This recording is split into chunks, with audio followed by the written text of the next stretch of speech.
Belugas have the IQ of a human genius. J6 prisoners did nothing wrong. Did you just say something? The FBI should be dismantled. Prosecute the prosecutors. All right, I gotta go. Bye. Julie, it is our great honor to have you on the program. I know that you are, as President Trump would say, hot as a pistol this morning. She's hot as a pistol. And I know this because Julie has been nonstop texting me because she's cracked some codes here. And if you don't mind, Julie, I'm just going to put up the document. And I would love for you to interpret this for me. Now, John Solomon just took the top lines. Everything that's highlighted in red here, John Solomon sort of went through. This is just the scribbles about Hillary Rodham Clinton tying it to Trump. The date and the logo. The rest is totally and completely open for interpretation, and I'm begging you for it now, Julie, because it's quite a hieroglyphic here. Help us crack the code. Well, first of all, I believe that this is the first time that we learned about a meeting on September 26, 2016 with Jim Comey. JB could be either Jim Baker, the general counsel, or John Brennan, of course, the CIA director. Not sure who David is. Could be David Kaufman, who also was at the DOJ at the time. But look at the name. I don't think anyone has picked up on this yet. And that is Kerry. Kerry. Now, I'm clearing my brain because, as you know, I used to cover Crossfire Hurricane pretty intensely, but with all the other things going on, I kind of had to refamiliarize myself with the players and who. So the question is, who is Kerry? Doesn't appear that there's any woman who is at the DOJ or FBI or DNI or wherever named Kerry. But there was someone who was the Secretary of State at the time, John Kerry. And what does that say next to it? It appears to say Trump finances. This is Jim Comey's handwriting, and debts for Moscow. So was John Kerry in this meeting where they talked about the dossier in the Hillary Clinton campaign and DNC through Fusion GPS and Perkins Coie concocting the Russia collusion hoax? I think this may represent the first time that John Kerry potentially was involved in one of these high-level meetings to discuss the plan to smear Donald Trump with accusations of Russia collusion. And the debts to Moscow is the Steele dossier. That makes up, that's sort of the undergirding of the Steele dossier, is that President Trump owes all these Russians money. He's trying to do this failed hotel there. They have all this compromat on him.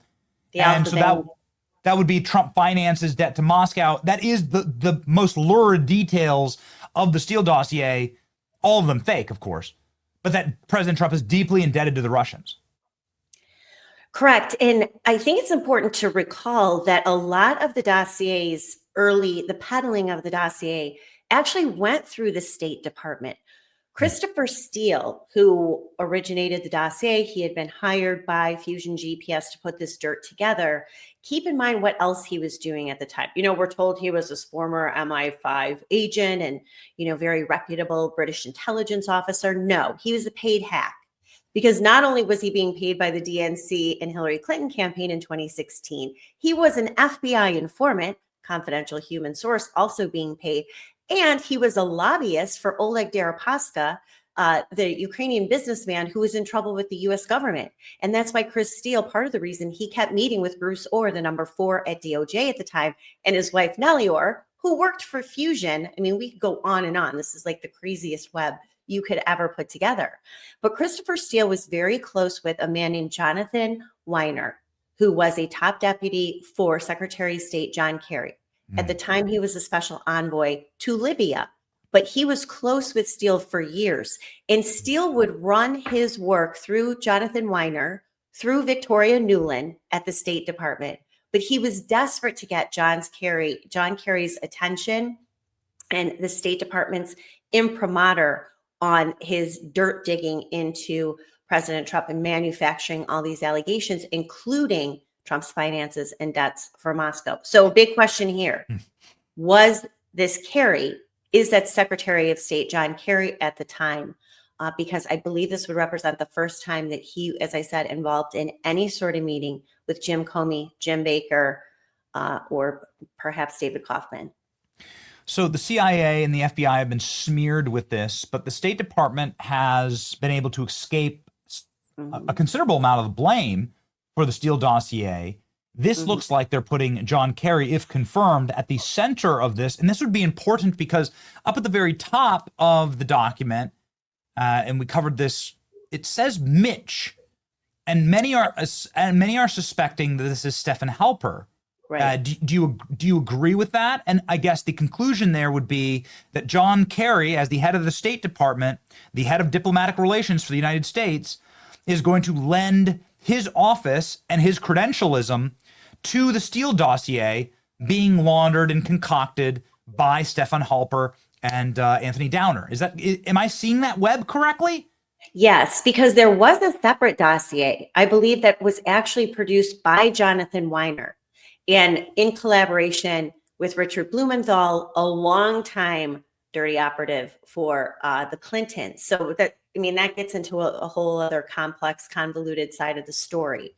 But there was State Department involvement in this. And yes, Stephen Halper, who was the CHS, the FBI informant, who, just ingratiated himself with people like Carter Page. His name apparently was Mitch. At first, I thought maybe it was Mitch McConnell, but I don't think even Jim Comey would have called him Mitch, So that was sort of Stephen Halper's. I was crossing my fingers. Was a CIA asset as well, Stephen Halper. So, but again, Benny, this just demonstrates the wide-ranging collaboration between top officials of the Obama administration, including Barack Obama and Joe Biden themselves. And what was happening on September 26th of 2016? This needs to be put in context as well. On September 23rd, 2016, Michael Isikoff publishes what is really the first story to break open the Russia collusion hoax. And that was September 23rd, 2016. Isikoff had met with Christopher Steele and Glenn Simpson at Fusion GPS. They were meeting furiously with reporters in New York City and DC at the time to pitch this dossier, to make it look like there was legit intelligence showing Donald Trump and his collaboration with Russians and this compromat, as they called it. So that was the 23rd of September. At the same time, top DOJ officials and FBI officials, Jim Comey, Jim Baker, et cetera, are preparing the first application to present to the FISA court, which they did on October 21st, 2016, on Carter Page. They used the Yahoo News article from Michael Isikoff as part of the evidence in that application. So this is just like the circular firing squad that enveloped both the president, his campaign, Carter Page, Paul Manafort, George Papadopoulos, Mike Flynn, et cetera. So this is what was happening at the time. They were desperate to get this all together, to smear the president, to surveil his campaign, and then, of course, to cover up the continued outrage and scandal related to the Hillary Clinton email investigation. If you are fully aware, and you're James Comey and you're writing this document, and you're fully aware that this is fake, right? That the Steele dossier is fake, and you know that Hillary Clinton is going to use it in order to sabotage the will of the people, and then you are going to a FISA court to use that fake document, and the underlying reporting of that document is something that you know is just a wrap-up smear, it's just a laundering. I mean, what do you call that exactly, right? Like, so he got nabbed for lying to Congress, but that's not what's happening here. That's not the real crime, right? People lie to Congress every second of every day. Yeah. There's something superseding here, something larger at play. What is it, Julie? I mean, I think it's the greatest political scandal of all time. And Jim Comey is right at the center of it, along with, of course, John Brennan and James Clapper, who was the director of national intelligence at the time. And I think, Benny, this is why people are so frustrated with the new developments, and also all the disclosures related to Arctic frost, because people like Jim Comey and John Brennan, they not only got away with it, they became millionaires after this. Jim Comey, who was already very wealthy, Jim Comey went on a speaking tour. He got book gigs. He was celebrated after the same Democrats who hated him, thinking that he blew the election for Hillary Clinton. Same with John Brennan, who we just saw him melt down last week. That was great because he knows he's in the crosshairs as well. But there's never been a greater abuse of our country's law enforcement, intelligence, diplomatic resources than we saw in 2016 and 2017. And there's John Brennan. He knows he's going to get indicted soon, so he's flipping out, which is great. But Benny, I do think the reason why there was no accountability for Crossfire Hurricane, that brought us January 6th, and it certainly helped originate Arctic Frost and then Jack Smith's two criminal investigations into the president. So there's a very long thread. And as our friend Mike Davis says, I think this is going to be the subject of this grand conspiracy investigation in Southern Florida with the grand jury has been impaneled. Looks like they're going to start to get to work in January. But it is imperative because they abused their power and they misled the American people and they attempted and almost succeeded in destroying Trump's first presidency. This was a legit insurrection, right? This was an internal insurrection between top government officials, the media, like Michael Schmidt at the New York Times.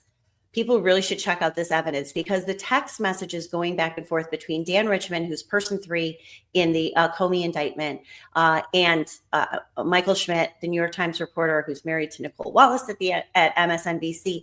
I mean, this was a whole operation, very extensive and very successful, and almost succeeded to the extent that they wanted it to, right?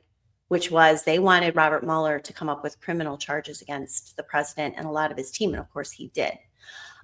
So I know that there's a lot to it. I want to give a shout out to acting U.S. Attorney Lindsay Halligan because she has been absolutely stellar, a rock star in this. She came in cold. She had to deal with insubordination at the highest levels at the Eastern District of Virginia, resulting in the firing and removal of several top officials who are trying to thwart this indictment. She goes to a grand jury right under the wire, 48 hours before statute of limitations is going to run out. She gets this 2-count indictment, criminal indictment. And now we're seeing all the disclosures about what exactly went down, what has been hidden, what we weren't told by Comey, certainly FBI Director Christopher Wray. I mean, the dirty fingerprints on all of this just keeps growing and growing. So I want to give kudos to her, certainly the DOJ and FBI for their leadership here. And hopefully, Benny, more accountability is coming. They never thought they'd be caught. And how cucked was the first Trump administration? They had all of these documents. They did nothing about it. No, Bill Barr didn't even look at it. No. And it's like you feel so, I mean, obviously Donald Trump doing great. He's the most powerful man walking the earth today. But you feel bad for him because you realize that he had his own administration was sabotaging him. That's right. And he had no friends in D.C. No one backed him up. Everybody well, bet there against was one. him, even when he was president. There was one guy that we always have to give a shout out to, and that is Devin Nunes, the former chairman of the House Intelligence Committee. They tried to destroy him and his family too. But for him and Kash Patel, who was his top investigative staffer at the time, they are the ones in February 2018 who really blew the lid off of this and demonstrated the financial ties between Fusion GPS, Christopher Steele, the DNC, and the Hillary Clinton campaign. And so, but to your point, your larger point is correct. There was no one who was supporting the president. I mean, he had to sideline Jeff Sessions. He recused himself because he was set up as well early on, I believe, by the Russian ambassador who was in on this as well, Sergei Kislyak. So every meeting that Kislyak had with any Trump campaign official or advisor, they were automatically tainted. Jeff Sessions, his attorney general, recuses himself. And who do we get in his place? Rod Rosenstein, who just took over from where Jim Comey and Loretta Lynch, Mary McCord, Sally Yates had left off. And so you're right. He had no friends in the Hill. He had no friends in his own administration. It's really shocking that he survived what he did. And this also is part of the basis of his $230 million complaint, trying to get back for damages and trying to recoup some of his own financial losses, both during Crossfire Hurricane and Special Counsel Jack Smith. it's honestly remarkable. What's to be made of this whack-a-mole gopher hunt in the FBI?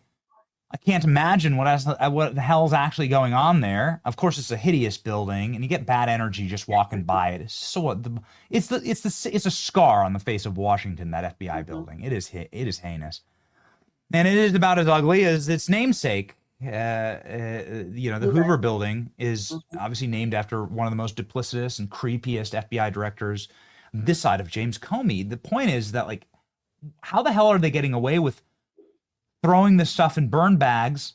They clearly knew where it was, right? So you have to, like, extrapolate this out like a crime scene or a murder scene. They knew where the evidence was. They knew how damning it was. They chuck it into the burn bags. Tulsi's been on talking about these burn bags and how the point of them is to destroy the contents of these bags. They want to get rid of the evidence. They don't have the time to do it, or the capacity, or the temerity, maybe. And so then they throw it in a skiff on a inauguration eve, 2025. What the hell is going on there, Julie? Well, that is one of many tasks that Kash Patel and Dan Bongino have to address, is why were those burn bags found? Obviously they were found, but why were they put there? I've had people suggest that maybe it was a couple of good guys at the FBI who tried to preserve it and keep it hidden so they could then show Kash and Dan exactly where that was. But that's not my understanding of how they actually discovered that. Of course, same as Tulsi Gabbard has said at the DNI. I mean, you and I talked about this early on, Benny. People who are immediately demanding handcuffs and indictments for all the perps, from Russiagate to the Ukrainian impeachment, January 6th, the January 6th committee, and of course then Jack Smith. But what you and I talked about is how difficult it was going to be to obtain any of this information. I mean, I said early on, it's not like Chris Wray put all of this evidence on nice little stacks on Kash Patel's desk, with little Post-it notes with smiley faces saying, here's all the information from John Brennan and James Baker and Jim Comey and everyone else. So that's not what happened. These are the dirtiest people, arguably, we've ever had in federal government. They know how to work the system. They had their own rank and file who are terrified of them, continue to do that dirty work throughout the Biden regime, especially related to January 6th. So this is what Kash and Dan are up against. So I think we're in pretty good timing here, Benny, that we're already seeing these indictments, Jim Comey, Letitia James, of course, John Bolton, more to come, because these were sophisticated, dirty, corrupt people. And they knew where they thought they knew where they could hide all of the evidence. And luckily there were people who found it, or at least pointed our current leadership in the right direction to discover it. I just can't get over how nervous everyone's acting, how stressed out they're acting. John Brennan wandering around alone and at the Foggy Bottom metro station, sitting there like, playing, Fruit Ninja on his phone. And what a fall from grace for this guy. You'd have expect him to be under like a pile of, newspapers, right? Sleeping on the bench.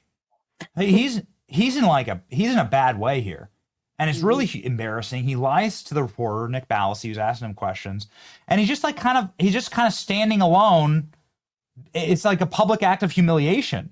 You ever thought you'd see John Brennan, Mr. like high and mighty, let the 9/11 hijackers into the country.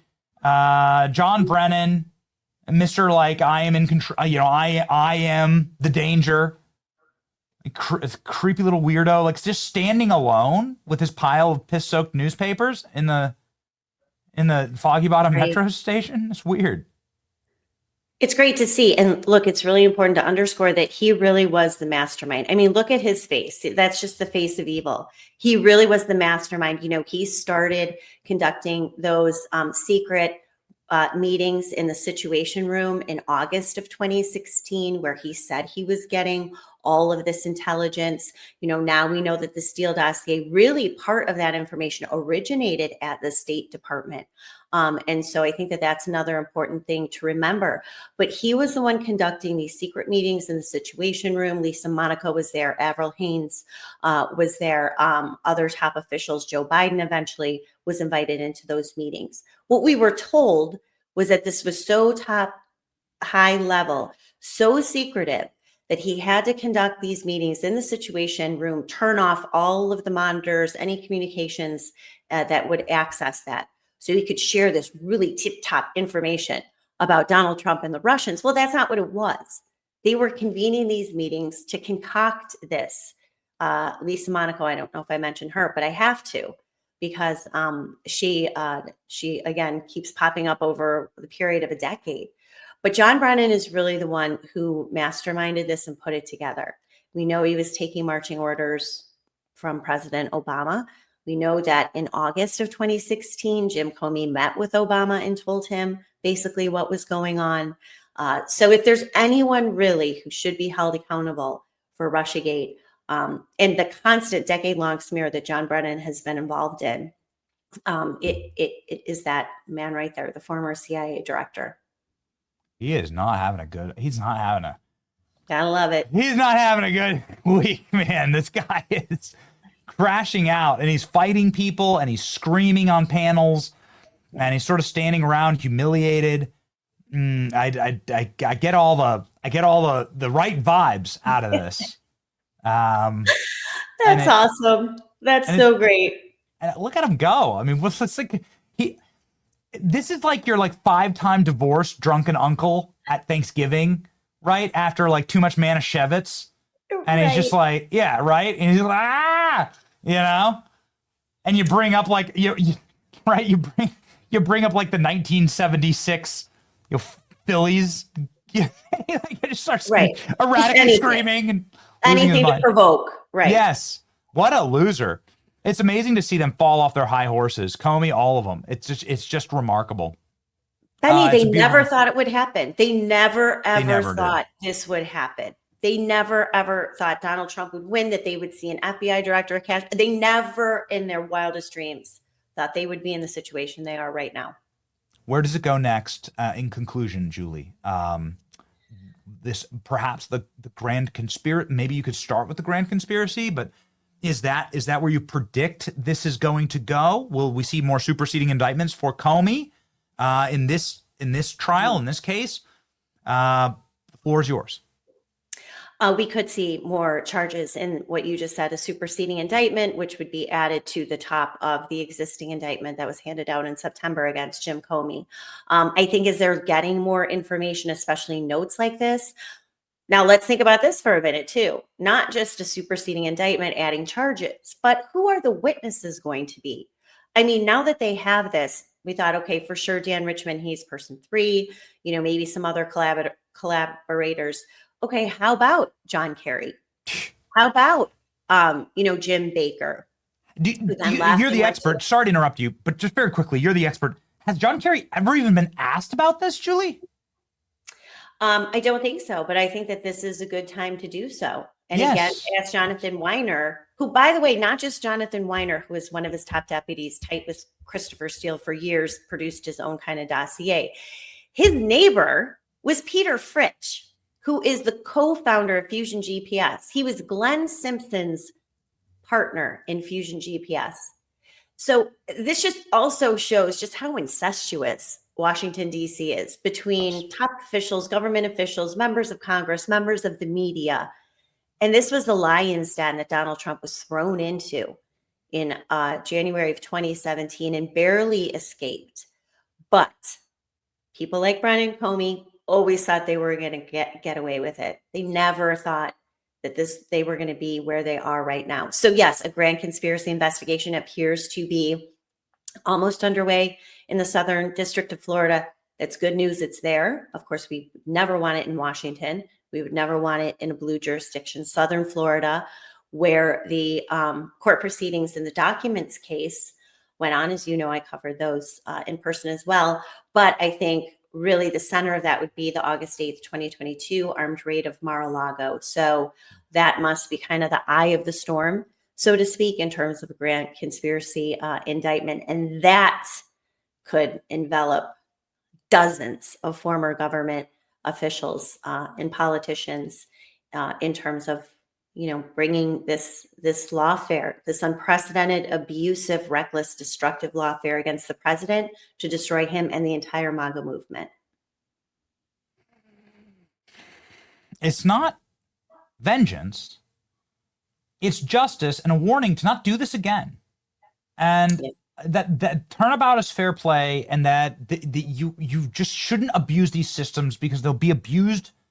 They'll be used back against you. And I think it's such a critically important time. I really do. And I just endorse it so very much because, most importantly, they just never thought you'd see these documents. I'm bewildered. I asked John Solomon, like, why the hell has it been 10 years? It's been 10 years since that document was written by James Comey. That would have been a huge bombshell. Nobody released it. Nobody gave it to Congress. It's been hidden for all this time. It's time for that to end, you know? Like, it's time to just be out with it. The truth shall set you free. Yes, the truth shall set will. you free. You'll find so much of it at Julie Kelly's X account. Look at that, 900,000 subscribers. Julie Kelly, on her way to a cool 1 million.